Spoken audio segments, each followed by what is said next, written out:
Mr. Dylan Sophus, and the regimental commander, Mr. Troy Smith, will now present a gift on behalf of the Corps of Cadets.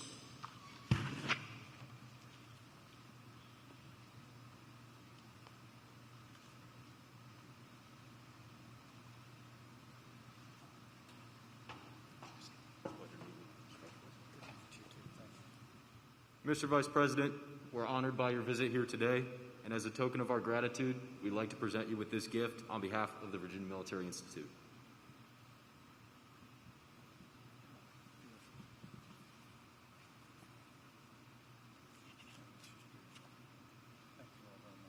Thank you, sir.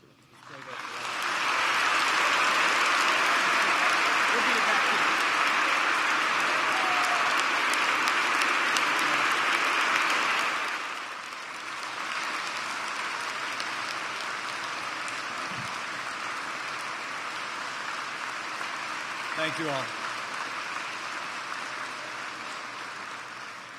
Well, dear Superintendent, General P., the President of the VMI Board of Visitors, Bill Boland, members of the board, Mayor Frank Friedman, active duty men and women, and all those who've worn the uniform of the United States, VMI cadets, and even you rats, it is great to be here to honor the Virginia Military Institute. Thank you for that warm welcome.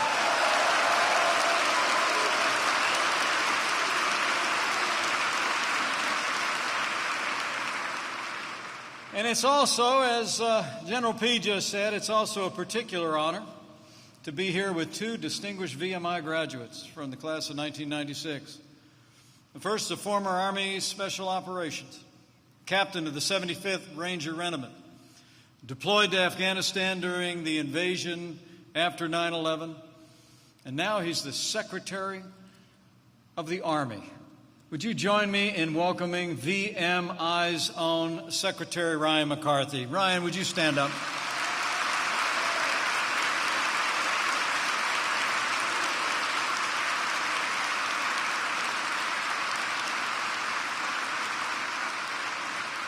And another member of the class of 1996. He's a Green Beret. He served multiple tours in Afghanistan and Africa. A 4-time Bronze Star recipient who's actually still serving as a colonel in the National Guard. But he's also serving as a member of the United States House of Representatives from the great state of Florida. Would you join me in giving a warm VMI welcome back to Congressman Mike Waltz?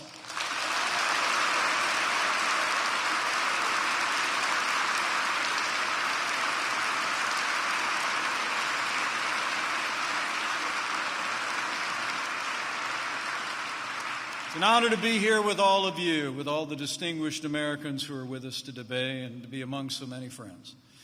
And speaking of friends of mine, allow me to bring greetings from another friend of mine, who I told this morning that I was headed to VMI, and I think he sounded just a little bit jealous. So allow me to bring greetings from a great champion of all the men and women of our armed forces and our veterans. I bring greetings from the 45th President of the United States of America, President Donald Trump.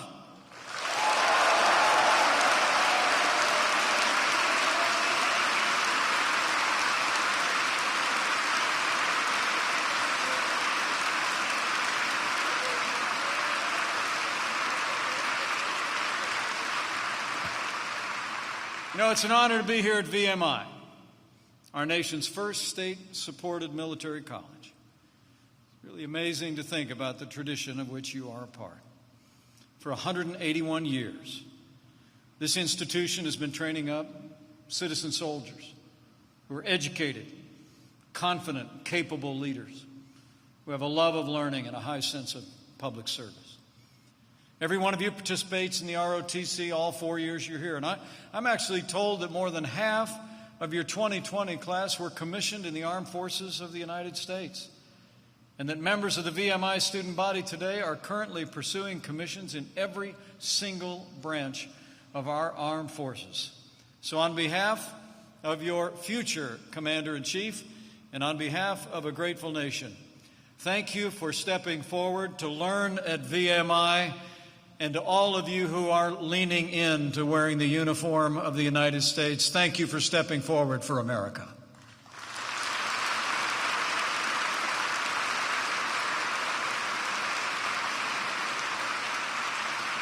You know, in 1785, Abigail Adams exhorted her son and future President John Quincy Adams with the following words. She said, and I quote, "Your country will one day call for your services, either in the cabinet or field. Qualify yourself to do honor to her."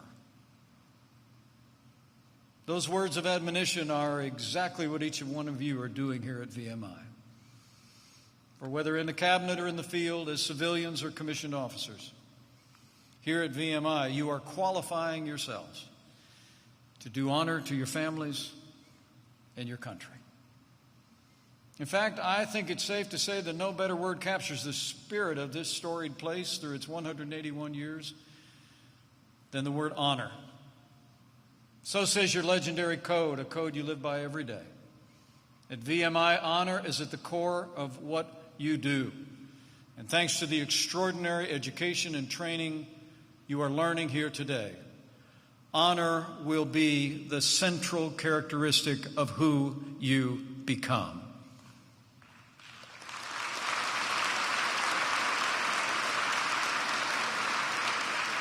A brief look at your storied alumni proves that.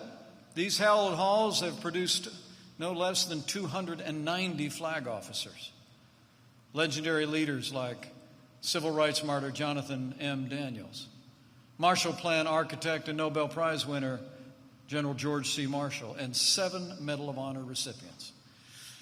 You have quite a heritage to live up to, but I know each and every one of you intend to live by honor and live a life of honor, just like those that have gone before.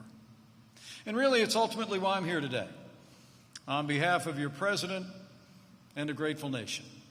I came here just to pay honor to the great heritage of the Virginia Military Institute and to all the men and women who have passed through these hallways to either serve in the uniform of the United States or serve their nation by other means. And all the days to do so. It's humbling for me to stand before you today in this historic place, the day before September 11th. 19 years ago tomorrow, America changed forever. It's remarkable to reflect that an entire generation of Americans, including many of you, have now been born, raised, and entered adulthood who never experienced that day. But for those of us who lived through that day, it will never be just another day on the calendar. It will always be a day we never forget. Tomorrow, the hearts and prayers of the American people will once again be focused on the nearly 3,000 families who lost loved ones on that day of fire and sorrow. For many, that day shattered our sense of safety and security in the homeland. As a new member of Congress, I'll never forget where I was, just off Capitol Hill, when I heard that the towers were struck in New York City. I'll never forget walking out of that office building across from the U.S. Capitol and literally seeing what had that morning been a clear blue sky over our nation's capital, literally filled with billows of smoke, dark brown and black smoke rising out of the Pentagon. Our nation suffered great loss that day. VMI lost 2 of its own on that day. One was a civilian, Charles Mather, class of 1961. His office was inside the World Trade Center, and he was lost when the towers collapsed. The other was a sailor, Lieutenant Commander David Williams, who was at his desk in the Pentagon that morning. As a cadet in 1991, I'm told that David wrote an article remembering the lives of 2 alumni who had perished in Operation Desert Storm. He wrote that VMI would never forget their names, that they would be carved on a wall here for all time. Exactly 10 years later, David Williams would have his own name added to that wall in this storied place. Another VMI alumni, Jim Spellman, class of 1985, actually was there with everything he learned here at VMI to help the city of New York, the people of New York, and our nation recover in the aftermath of that terrible attack. I'm told he was in his office across the street from the World Trade Center when the planes hit the towers. And after they came down, his VMI training kicked in. He didn't run away from the chaos. He ran toward it. For more than a week, he helped first responders sift through the rubble in the hope of recovering survivors. As a new member of Congress, I'll never forget traveling with a large delegation of elected officials. We made our way, and just a week and a few days after 9/11, we made our way there to Ground Zero to see an enormous mountain of debris, and literally every building around covered with ash, turned into some nightmarish black and white photograph. But it was there that he labored. We're told that exhaustion overtook him on a particularly hard shift as they were working around the clock to find anyone that may have survived, anyone that might have been trapped in that mountain of debris. I'm told that VMI graduate paused. He wondered if he could keep going. But he would later say that he reflected back on how VMI had prepared him for life. He took off his hard hat, pulled a Sharpie from his pocket, and he wrote on that hard hat a line I think you all know pretty well. Never say die, VMI. And he put the hat back on and went right back to work.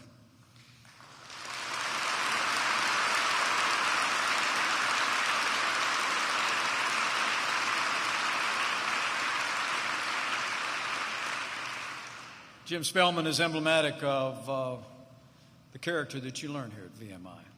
And I'm told that hat is now in the VMI Museum as a tribute. And not just his service, but the extraordinary courage and generosity of first responders and other Americans who came to the aid of those that were struck that day.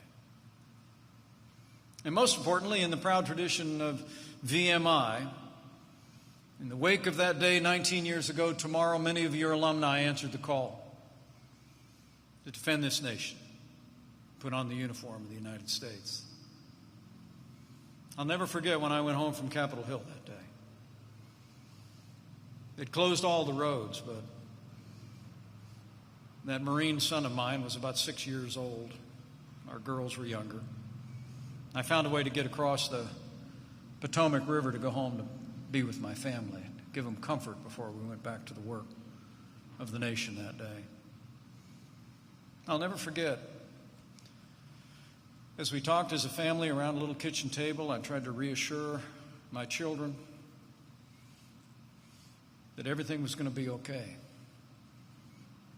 I started to walk out the kitchen door to go back to Capitol Hill, where meetings were already underway to support our nation's response. And my daughter Audrey, my youngest, a recent law school graduate and a very insistent type, even at age 5. She said, "Dad, I have a question." And I said, "Audrey, I have to go. I have to leave." She said, "No, Daddy, I have a question." And I said, "Honey, I have to get back. I've got meetings. I have to get back to the Capitol." And she stomped her feet and said, "I have a question." I went down on one knee and I looked at her and I said, "What?" And she said, "If we have to make a war, do you have to go?"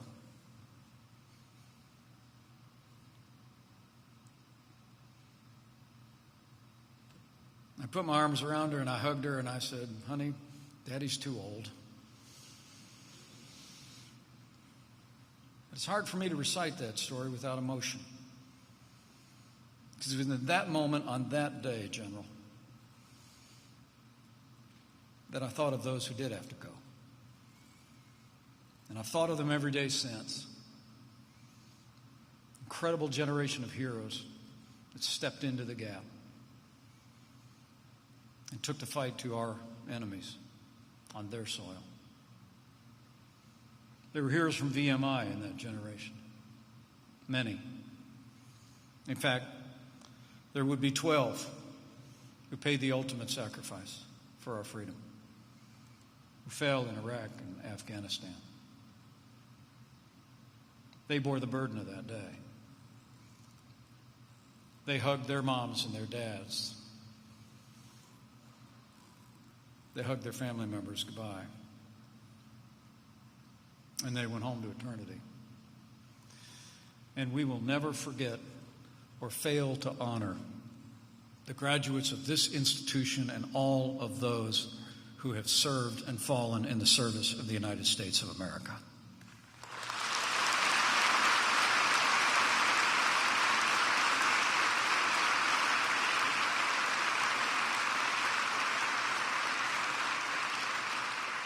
We are grateful to them, the generation of which you are a part, the generation that has defended this nation these last 19 years.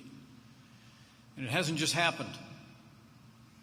It's been because of the sacrifices that our armed forces are made, the vigilance of law enforcement here in this nation, because we took the fight to the enemy. Your generation has been a part of the fact that we will reach that 19th anniversary of that dark day, having had no major terrorist attack on American soil since. It's truly extraordinary. It's a credit to everything that you're learning here. So I want to say thank you. I want to say thank you to those 12 looking on from eternity. I want to say thank you to all those who put on the uniform from VMI and have served in this generation of heroes. You have made America safer every day.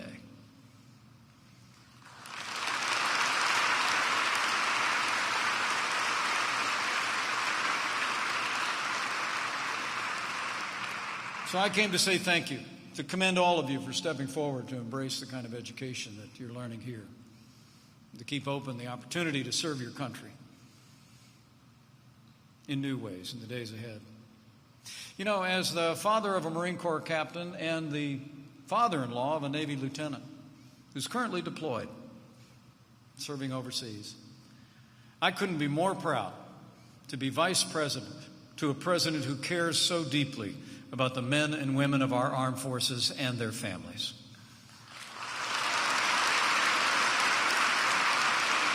It's true.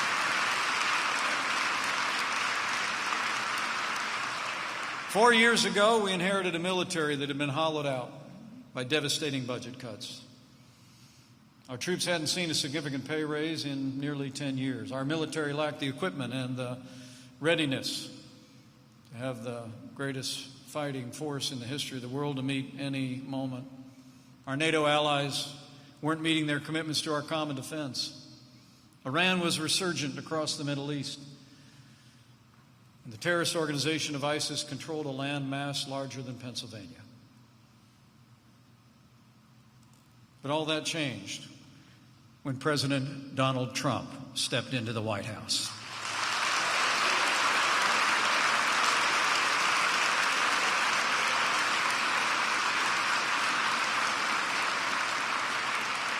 With our strong allies in Congress, this president rebuilt our military.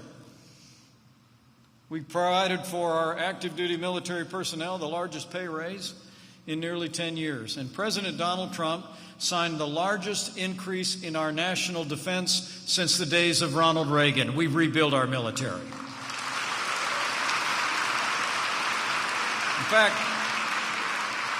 we didn't just rebuild our military, restore the arsenal of democracy, give our soldiers, sailors, airmen, Marines, and Coast Guard the resources and the support that they need to accomplish their mission and defend our nation every day. This president actually, with a vision to the future and our national security challenges, President Donald Trump created the first new branch of our armed forces in 70 years, the United States Space Force.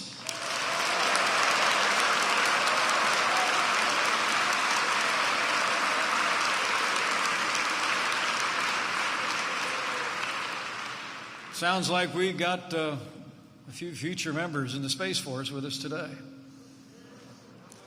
You know, thanks to President Trump, I'm also proud to report our military is now more equipped than ever before. Just in the last 3.5 years, 300 new tanks, nearly 500 new F-35 fighter jets on the way, 21 more deployable ships since Election Day 2016, and another 59 are on the way. We've upgraded our tanks, our artillery, our rocket systems. We've bolstered our fleet of attack helicopters and fighter planes. In a very real sense, we've made the strongest military in the history of the world stronger still.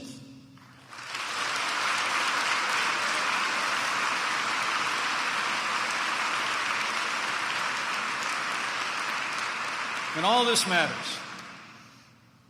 All this matters because President Donald Trump and I know the truth of that ancient wisdom, that if you want peace, prepare for war. The American people know that weakness arouses evil, and a strong America deters it. And to this Commander-in-Chief, we have peace through strength. President Trump is the first president in decades not to get America into a new war.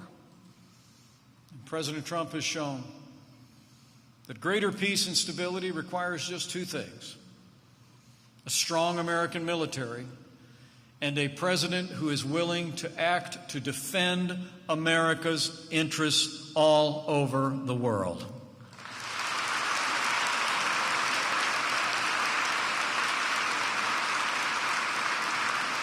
And that's exactly what President Trump did when we took the fight to radical Islamic terrorists on our terms on their soil. In the last 3.5 years, the direction of their Commander-in-Chief, the armed forces of the United States, captured the last inch of territory controlled by ISIS, crushed their caliphate, and took down their leader without one American casualty.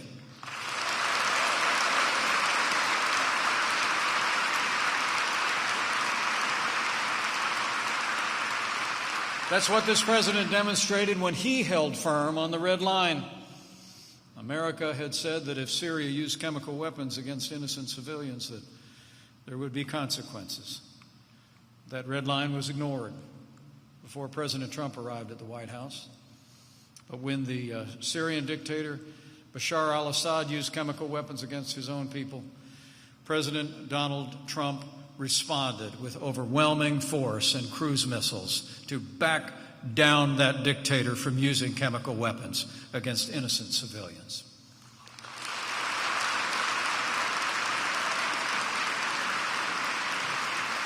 And while the last administration sent Iran pallets of cash, President Trump took us out of the Iran nuclear deal, imposed the strongest sanctions on the leading state sponsor of terrorism in the world.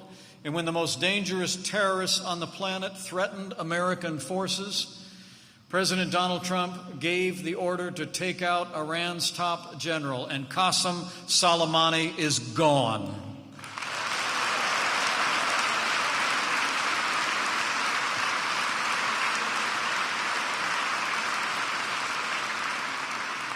For all of those gathered here who will answer the call to serve, for our active duty military who are among us and looking on, I can tell you firsthand, in President Donald Trump, you have a commander-in-chief who will always have your back.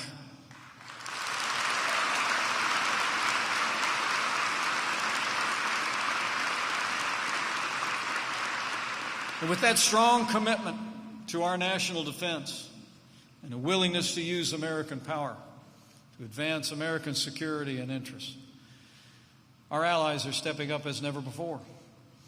I'm proud to report Under the President's leadership, our NATO allies have already increased their contribution to our common defense by $130 billion. They're projected to rise to $400 billion in just a few short years.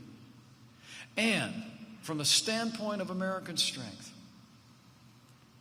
we've seen a growing alliance of Middle Eastern countries who are helping to contain Iranian aggression as never before. It all began when the President kept a promise that 4 previous presidents has made. Literally 4 presidents in both political parties had made a promise to our most cherished ally. But it was President Donald Trump who kept that promise when he moved the American embassy to Jerusalem, the capital of the state of Israel.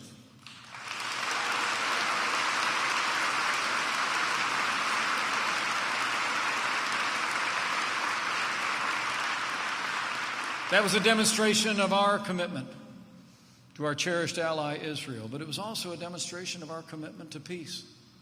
In fact, just a few short weeks ago, you could see that decision set the stage that for the first time in 26 years, an Arab country has recognized the Jewish state of Israel, and they will be in the Rose Garden next week to sign that agreement. That's leadership. And thanks to the President's leadership, a more peaceful Middle East is within our sights. A more peaceful world is within our sights. And that's a world in which brave young men and women like those gathered here will be called upon to maintain the peace and not contain the chaos. As President Trump said, and I quote, "The dignity, daring, and devotion of the American military is unrivaled anywhere in history and any place in the world." That's why our President has stood with the men and women of our armed forces and our veterans. Not just with words, but with deeds. I can tell you firsthand, our President reveres the men and women of our armed forces. Restoring the arsenal of democracy, rebuilding our military, supporting our soldiers, sailors, airmen, Marines, Coast Guard, modernizing our forces, creating the Space Force is all a reflection of the esteem with which your President, this Vice President, and our entire administration hold all of you who aspire to and all of you who serve in the uniform of the United States. That's true. And we've worked to make sure that after your service is done, that we've brought reforms to the VA. That now that, thanks to the President's leadership, we ended years of scandal at the VA. Now, the VA itself has more than a 90% approval rating, and Veterans Choice is now available to every veteran in America.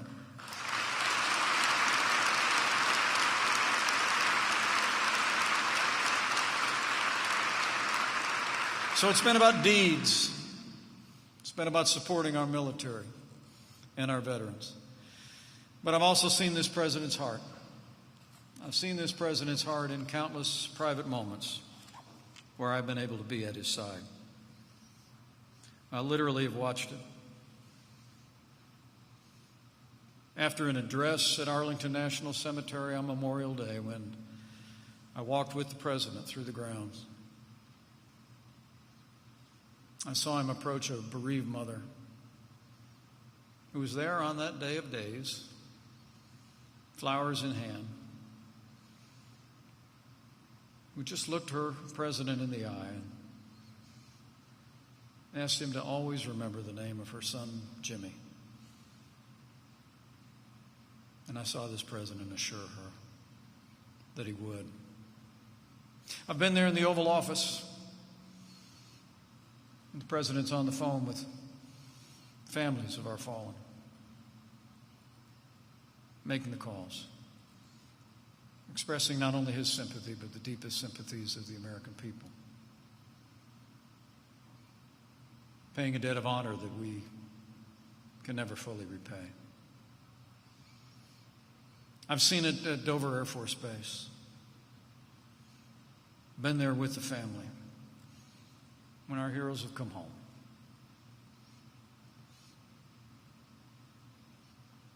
It's a deeply humbling time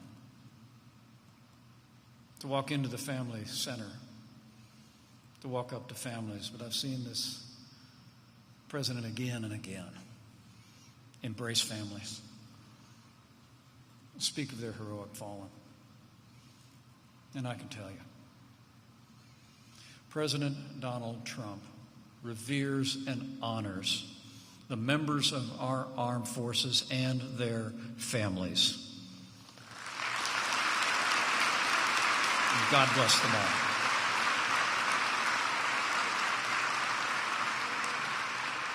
Abigail Adams said it.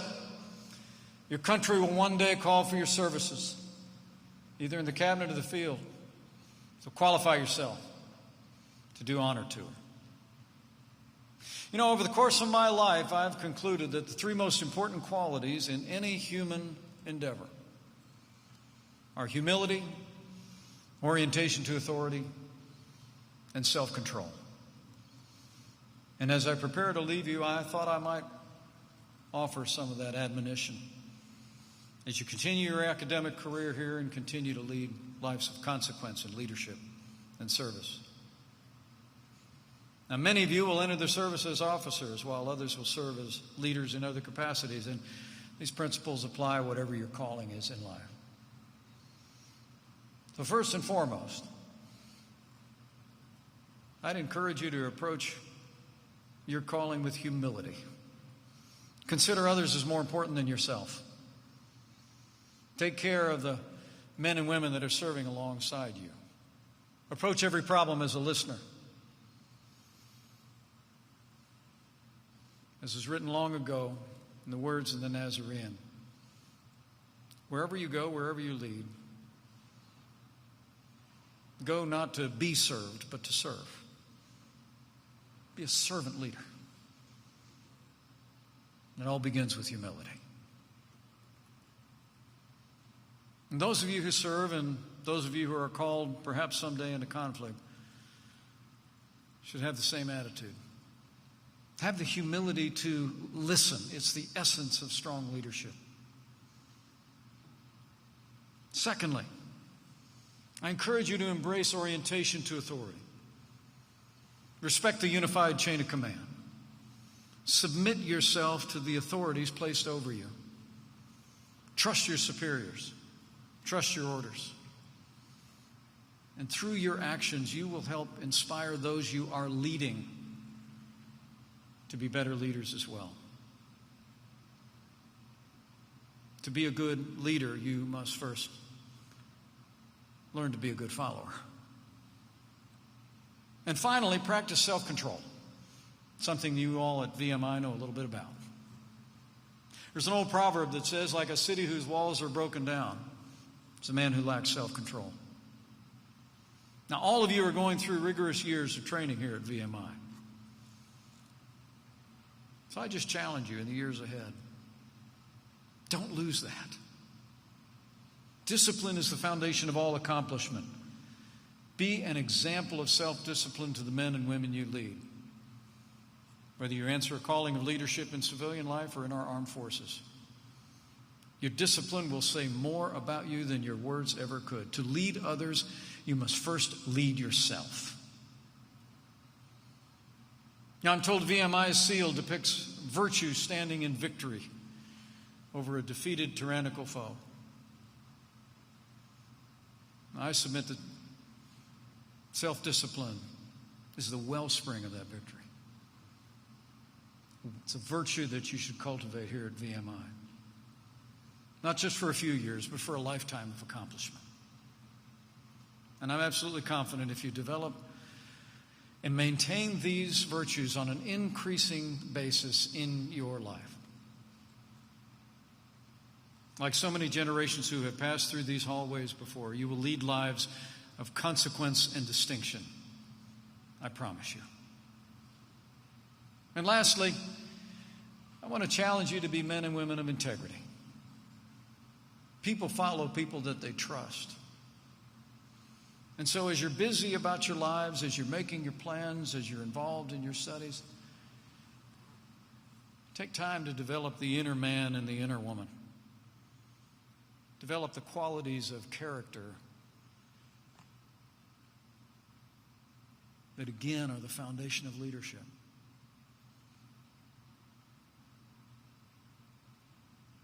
You know, I truly do believe if you want to make a difference, be different. It all begins with taking the time to invest in yourself and develop the habits of heart and mind that will pour a foundation in your life. So be men and women of integrity. Leaders of integrity. Leaders who, in the words of your motto, in peace a glorious asset, in war a tower of strength. That's from whence it comes. And never forget,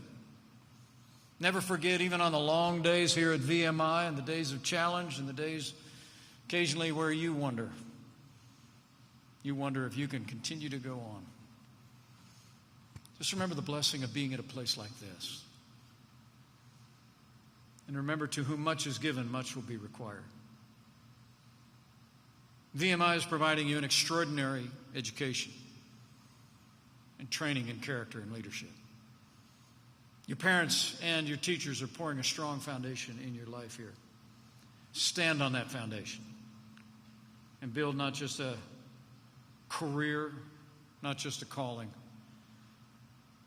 but build a life that'll serve this nation for generations to come. Because now more than ever, America needs leaders like VMI to lead our nation forward.